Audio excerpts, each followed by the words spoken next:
సాంఘిక సమానత్వం కోసం జీవితాంతం కృషి చేసిన సావిత్రిబాయి పూలే జయంతిని భద్రాద్రి కొత్తగూడెం జిల్లా వ్యాప్తంగా విద్యా సంస్థల్లో మహిళా ఉపాధ్యాయ దినోత్సవంగా జరుపుకున్నారు.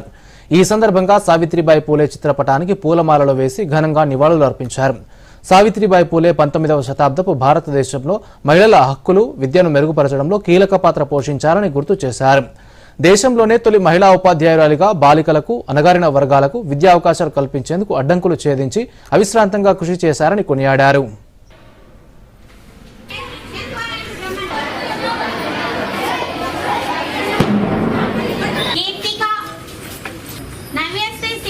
సావిత్రిబాయి పూలే గారి 193వ జయంతి ఉత్సవాలు మా పాఠశాలలో ఘనంగా నిర్వహించుకుంటున్నాము.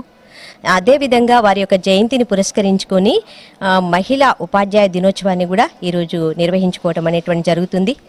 సావిత్రిబాయి పూలే గారి యొక్క జీవితము నేటి మహిళకి ఒక ఆదర్శవంతమైనటువంటి స్ఫూర్తిదాయకమైనటువంటి మార్గ నిర్దేశం అనేటువంటిది చేశారు. 1848వ సంవత్సరం జనవరి 1వ తేదీన బాలికా పాఠశాలను స్థాపించింది భారతదేశంలో.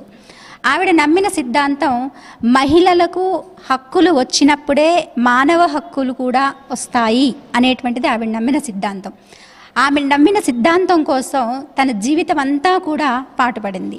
సావిత్రిబాయి పూలే గారు వేసిన పునాది వలన మహిళలందరూ అభివృద్ధి చెంది, ఆవిడ వేసిన పునాది వలన బాలికలు, మహిళలు అందరూ అభివృద్ధి చెందాలనే ఆమె ఆలోచన వలన మేము ఇక్కడ